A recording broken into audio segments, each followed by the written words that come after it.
Baik, shalom, selamat malam Bapak.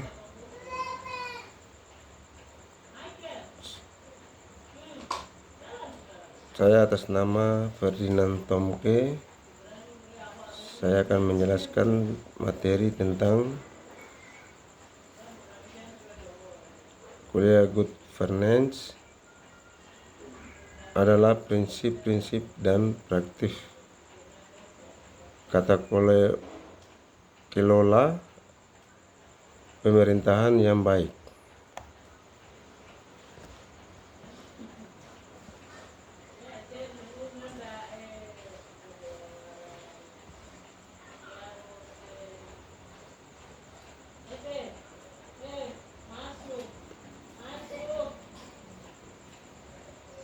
Di sini saya akan menjelaskan tentang peran dalam pimpinan dalam Good Governance, visi dan komitmen. Ya, bagaimana pimpinan harus memiliki visi yang jelas tentang Good Governance, berkomitmen kuat untuk mewujudkan. Artinya dia harus berperan dalam visi misi yang dia buat. Artinya dalam instansi, kantor maupun apa yang dia berikan kepada karyawan. Apa yang dia lakukan itu, maka kita anak-anak yang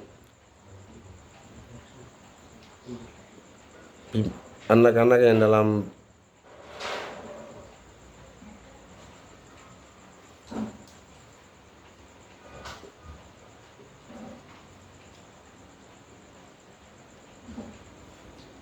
pimpinan, maka biar kita melakukan itu apa yang pimpinan bicara, kita lakukan semua.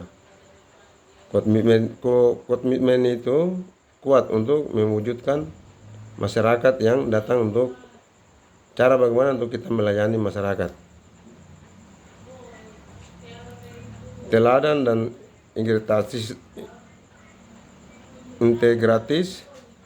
pimpinan harus membuat teladan yang baik dengan mewujudkan integritas, kejujuran, dan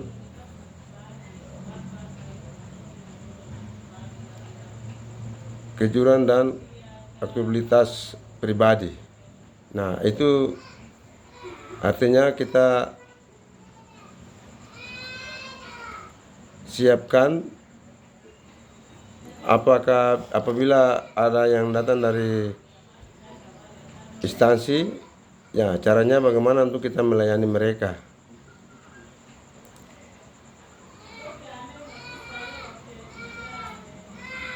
Supaya dalam pelayanan kita, mereka lihat, oh ya, instansi ini mereka terima kita dengan baik, apa yang kita datang dengan tujuannya, mereka terima ya dengan maksimal yang cukup baik. Teladan dan integritas, pimpinan harus memberikan pemahaman apa yang kita lakukan kepada masyarakat. Pemberdayaan birokrasi, pimpinan harus mampu apa yang dia buat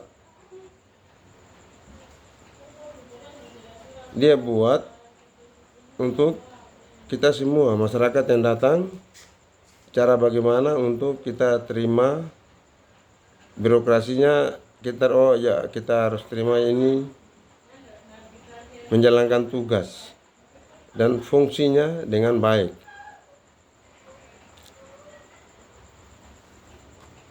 Maka kita diperbolehkan untuk siapa saja yang datang melakukan apa yang kita buat dalam instansi kita atau dalam kantor kita, berdasarkan dengan birokrasi yang apa yang pimpinan buat.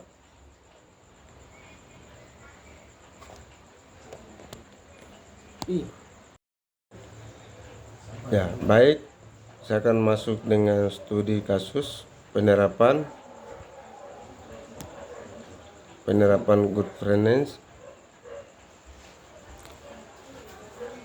Pemerintah Kota Surabaya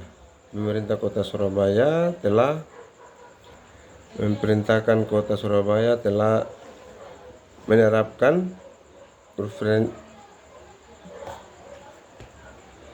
governance sistem penganggaran berbasis kinerja. Dan saya pikir maksimal kita di Papua saja mengadu masyarakat yang efektif. Jangan kita ambil yang jauh. Contoh saja di Papua, kinerja kita saja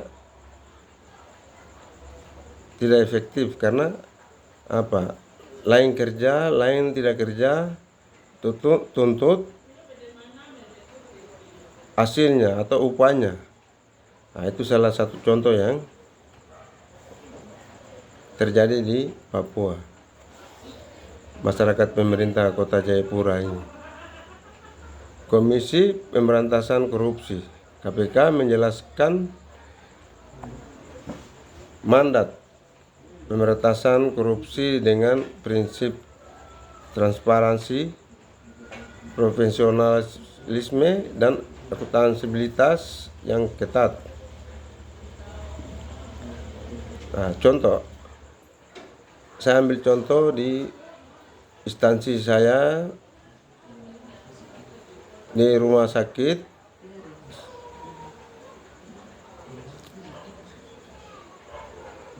Kemarin kita punya pembayaran gaji akhir tahun 2023 masuk 2024, 5 bulan tak terbayar. Makanya kita ambil solusi, kita harus demo ke kantor gubernur. Bagaimana pemerintah harus lihat dalam kita punya kondisi yang sekarang ini. Nah, akhirnya pemerintah terjawab, maka dari situ kita dibayar 5 bulan, dibayar semua. Masih ada lagi yang dari dinas BPK untuk pemeriksaan. Ya, dinas BPK turun ke instansi masing-masing untuk pemeriksaan. Akhirnya dapat hal-hal yang tidak memungkinkan. Maka dari situ kami tidak dipanggil untuk pemeriksaan di kantor gubernur untuk periksa,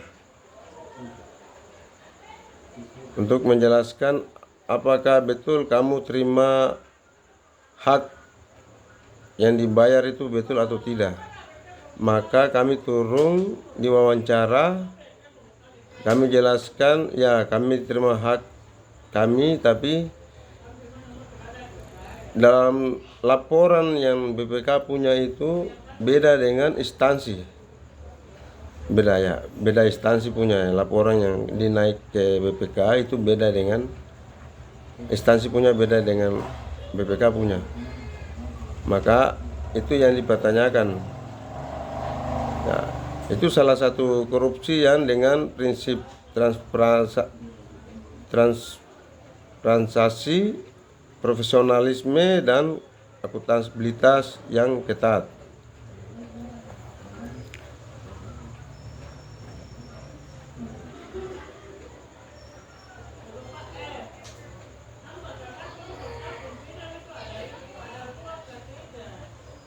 Pemerintah desa yang sejumlah desa yang telah menyebarkan sistem perencanaan, penganggaran, dan pelaporan yang transparan dan prinsip partisipatif. Itu juga salah satu pemerintah desa yang mereka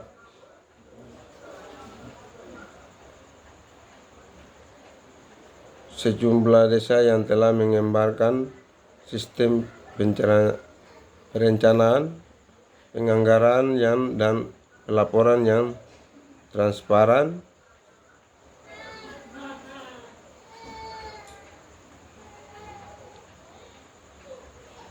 itu kembali dari pimpinannya saja. Kalau memang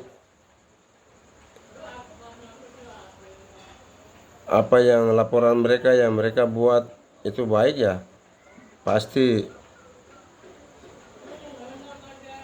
pemerintah pasti bisa lihat kinerja apakah yang mereka buat di kampung atau di desa. Mereka bisa lakukan itu yang baik.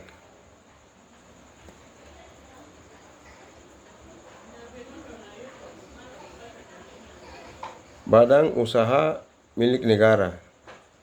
Beberapa BUMN telah menerapkan tata kelola perusahaan yang baik, seperti membentuk dewan komisi independen dan audit internal.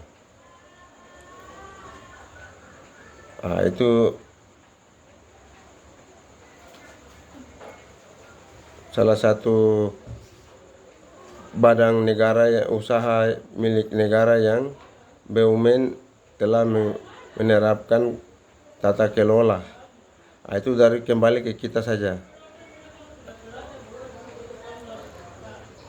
Cara bagaimana untuk kita kelola barang atau apa biar perusahaan yang baik seperti apa, membentuk dewan komisi biar ada penjelasan yang bisa dipercayai.